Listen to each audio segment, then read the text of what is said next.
Okay, maing mudto na usab kanatong tanan Luzon, Visayas, Mindanao.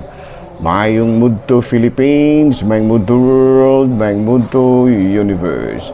Ana na punta mga gala dire atong tulumanon sa kahanginan si on a Catechesis on Air o ako lang gihapon kini yung ubus nga alagad Reverendo Padre Edwin Academia Acab. Aboy no adlaw na usab karon nga Huwebes, no? Huwebes na manghigala, no? Gahapon nagmalampuson ang kalihukan sa Ash Wednesday. Ayan, no? Nada, no? May mudto na kanatong tanan manghigala ng hinaot ko nga ready na ta, no? Nakasugod naman ta gahapon sa ato ang kalihukan sa Miyerkules sa Badles. Babadawa mo kakaong karne gahapon. Gahapon kay may misa may lagi ko sa mga kabaranggahan, mga barangayan, matay daghan yung kay nga nag-andam og manok yun noon. No, pero walay problema. No, walay problema mahigala, no, kay kuan raman kanang awa mang yung gilikayan. Ayan, no.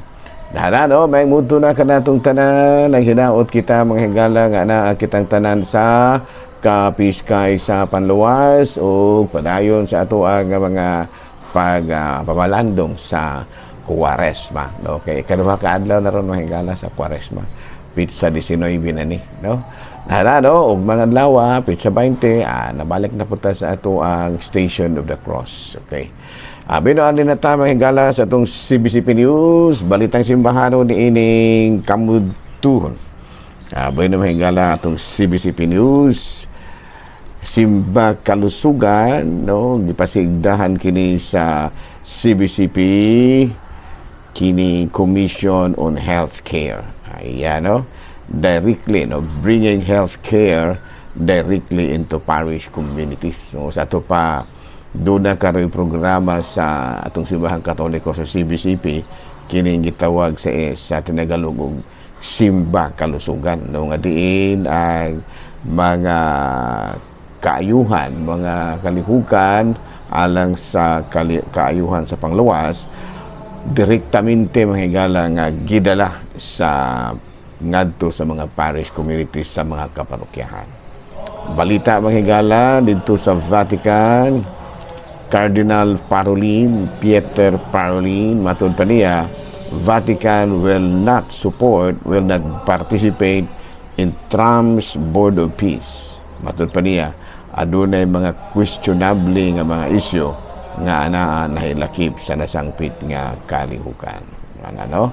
Mao kanaw niingon as ang spokesperson sa Vatican nga dili mo apil ang Vatican sa gi-organize ni Presidente Trump nga Board of Peace. Mao kadto manghigala, no, ang mga balitang simbahanon ni ining kamudtuhon. Ug arita manghigala sa atong Saint of the Day. Bueno, arita manghigala sa ato ang Saint of the Day. Pizza 19 ni ining bulan sa Pebrero. Bueno, ang ato karon nga santo manghigala mao si San Conrado sa Piacenza. Bueno, manghigala na tao kini si San Conrado ni adtong tuig 1290 ug namatay ni adtong 1350, 60 years old siya mahigala, no. Unya kini si San Conrado, miyembro kini siya sa usa ka adunahan nga pamilya sa Italy. Unya usa kini siya ka hunter. Unya matud pa tungod lagi sa kini ba iyahang mga kalaki pod, no, nakakuan kini siya mahigala, no, nakapanunog kini siya og lasang. Unya duna ra bagoy mga kinabuhi nga nakalas. Muna nga kini si San Conrado Piacenza nag-ermitanyo kini, urang ginuto ng nilaya siya aron dili mapriso, and then nahimo siya nga usa ka ermitanyo. Unya naila ang iyang kinabuhi sa pagkamaampuon ug puno sa pagpenitensya. Mao kadto mga higala, mga balitang simbahanon na ining kamudtuhon ug padayon kita sa ato ang pagpangalagan. Okay, no? Bueno, padayon ta mga higala. Ari kita sa ato ang sa pamanta. Ari na ta sa atong main topic, no? Dahangit kag mga topic mahigala, no?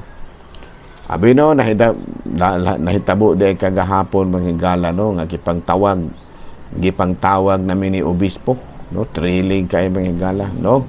Gani dunay uban nga nahimuot sa ilahang assignment, gipangtawag namin kay tagaan namin sa among assignment, no? Kay by the way karon ko anday mga higala karon nga tapos, no? Tapos sa kining Semana Santa, na i-install namin sa among tagsa bag-o nga mga parokya, no? Ako na anak ko yung bagong parokya pero di sana ako isulti, no? Aron po doon ay thrilling pero wag nakabalo naman doon itong akong mga tao sa bago na akong assignment, no? Sige na, so, pero at least di sana ako isulti sa kahanginan. Abi no, arin na ta manghigala sa ato ang mga pangutana. Pader, so may pangutana madu. Adun ay pipila, kita bang mga Katoliko, mutawag mangyud kita ni Mama Mary o Mother Mary. Mutawag kita sa atong sa mahal nga birhen nga Mother Mary. Mas may mga pagtulunan na nagpuloyo na ini. Unang-una man God, no, kining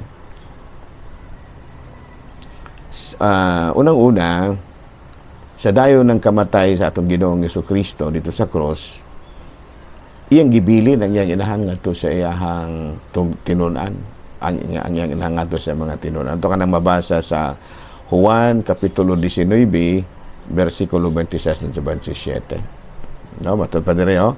Sa pagkakita ni Jesus sa iyang inahan ug sa iyang tinunan nga iyang gimahal nga nagbarog dito miingon siya sa iyang inahan, babae, siya ang imong anak. Unya miingon siya sa tinunan, siya ang imong inahan. So kadian to gidala sa tinunan si Maria aron magpuyo sa iyahang balay. So sabot mahigala nga gusto di ay sa atong mahal sa atong Ginoong Jesucristo nga atong ilhon, no? Nakitang mga tinunan ni Kristo, atong ilhon si Mama Mary nga ato ang inahan, no? Matud pa.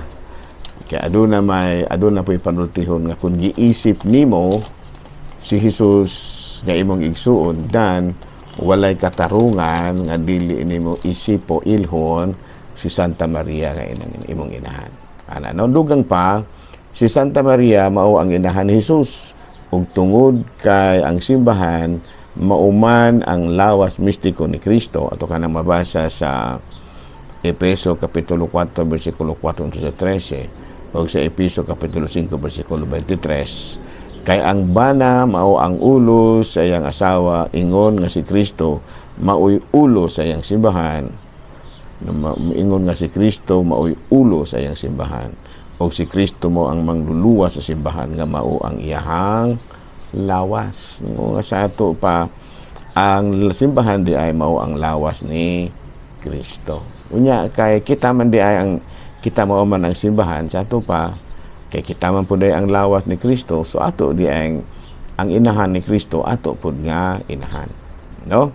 Nya sa kaduhang sulat ni San Pablo nga sa Corinto kapitulo 6 bersikulo 16, magkasabot ba ang templo sa Dios ug ang sa Dios dili kay kita ang templo sa Dios. Ayan, no? So muna siya mga pagtulunan. Busa mapasigabuhon gid kita nga moingon nga aduna kitay amahan nga atuwa sa langit, no? Ug aduna usab kitay inahan nga atuwa sa langit. Muna diha higala, no? So muna nga kitang Katoliko ato yung ilhon si Santa Maria nga ato ang inahan. Ano may problema? Okay. Kan nindot ba lamang po ng taon nga kita ilhon po sa atong mahal nga birhen nga iyang anak. No, dili po taingon nga makuan anak kanang gitawag nato og dili po nato na ibaliwala, no? Madipay gud po kita ni anak, no? Okay, no, lain pangutana sa Biblia pader daghan man gud ang mga gihisgutan nga dili ipakaon. Pero kini gikaon ra man gihapon nato. Dili ba kini pagsupak sa kabuton sa Dios? Abi no, tinuod na gyud sa Leviticus kapitulo 11, mabasa nato ang mga pagkaon nga pwede o mga pagkaon nga dili pwedeng kanon, no? Nalakip sa dili pwede ang kanon mao ang karning baboy, no? Ang mga isda nga walay himbis Pero kanatong Katoliko, alang kanato gitagaan na kini ni Kristo og eksaktong kahulugan. No, sa Mateo kapitulo 5 bersikulo 17. Ayaw ninyo huna-hunaa nga mianhi ako aron pagsalikway sa balaod ni Moses ug sa mga pagtulunan sa mga propeta. Wala ako moanhi aron pagsalikway niini kundi aron pagtuman sa hino sa giingon sa hustong kahulugan. No? Kaya nga naman di ay sa magiingon ni Kristo sa Marcos kapitulo 7 bersikulo 2 17 sa 19. Sa dihang mibiya na siya sa panon sa katawhan ug mosulod siya sa balay, gipangutana siya sa iya mga tinud-an mahitungod sa maong panultihon. Mitubag si Jesus kanila, ang inyong panabot samara sa uban. Matod pa niya, wala ba di ay kamo makasabot bisan unsa ang musulod sa baba sa tawo, dili man musulod sa iyang kasing-kasing, kundili ngadto sa iyang tiyan. Unya mugula usab gikan sa iyang lawas. Sa pagsulti ni Jesus niini, iyang gipahayag nga mahimong kanon ang tanang pagkaon. No, sa ganito ng pagkaon, food, any nutritious substance that people or animals eat in order to maintain life and growth. In other words, non-poisonous. Oh, klaro, no? Sa ito pa, kining food, nutritious substance yun eh. No, niya, kung basahon na to sa Colosas, Kapitulo 2, versikulo 16-17. Busa, ayaw ninyo itugot, nga may magsaway kaninyo, mahitungod sa pagkaon o ilimnon, o mahitungod sa mga adlaw nga balaan, o sa kasaulugan sa bagong bulan, o bahin sa adlaw igpapahulay. Kining tanan nga anino lamang sa mga butang nga moabot, ang katumanan mao si Kristo. Sa ito pa, wala rin na problema, no? Kung ang atong basahon sa buhat sa mga apostoles, Kapitulo 10, versikulo 9 sa 15, ayaw isipa nga mahugaw ang bisan unsa nga gihinluan na si Kristo, nga gihinluan na ni Kristo. Si Kristo usa sa tulo ka persona sa usa ka Dios. Okay, no? Ang pagyukbo o pagluhod ato ba kini pong kabahin ng higala, no? Dunay pangutana diri. Pader, ang pagyukbo o pagluhod atubangan sa mga debulto sa mga santos, dili ba usa ka paagi sa pagsimba o worship? Ang tubag ni ana, dili ba yapon? Bisan tuod kung atong mabasa sa Exodus kapitulo 20, versikulo 4 hanggang sa 6, ayaw pagbuhat og Dios o larawan sa bisan kinsa dito sa langit, dinhi sa yuta o diha sa tubig nga naa ilalom sa yuta. Ayaw pagyukbo sa bisan unsang Dios o pagsimba ni ini, kay ang Ginoo nga inyong Dios abubuhan ako. Tinud ka na, no? Kanang ana sa Biblia nga gidili sa ang pagyukbo sa mga dibulto nga giisip niya si Dios apan dili Dios, no? Akong basahon mao nga kini gitawag kini og Dios. No, kay kanagong pagsimba Dios upod lagi, no? No, ang pagyukbo sa mga dibulto nga giisip nga Dios bisan dili nga Dios, muna siya Dios, no? Matud pa mao kini ang gitawag og Dios. Sa katapusang parte sa teksto gihisgutan nga abubuhuan ang Dios. Sa akong paghinabi sa mga asawa, ako silang gipangutana kung mga bubuho ba sila sa ilahang picture, kung hagkan kini sa ilang bana. Daghan ang miingon nga dili pod, nga naman nga ang ilang picture sila man mo andunay connection. Gawas ka ha kung ang hagkan sa ilang bana mo ang picture sa silingan, no? Ang paghalok sa picture nagtimaan manggod sa dakong gugma. Mao usab ang Dios, dili pod siguro mga bubuho ang Ginoo sa iyang hulagway o hulagway sa mga santos nga naning kamot pagkinabuhi nga Dios, no? Okay, doon na may giingon lagi nga abubuhan. Dili pa dugay ka mga bubuho sa imuhang picture. No? Kung sa atong pamalandong dili tanan nga pagyukbo sa dibulto, pagsimba sama sa pagpananglit ni Rizal sa Rizal Day. Muyukbo man kita sa monumento ni Dr. Rizal. Dili kini sa pagsimba. So sa kadyo sa ato pa dili tanan nga pagyukbo pagsimba. Magdepende ra man gula, no? kay kung atong basahon sa unang sulat ni San Pablo, sa unang basahon sa Apostoles, sa mga hari, kapitulo 8 bersikulo 54, ni Haring Solomon gikulitan niya ang mga kirubin, palmera o mga bulak, ang tanang bungbong ingon man ang gawas sa sulod sa lawak sa templo.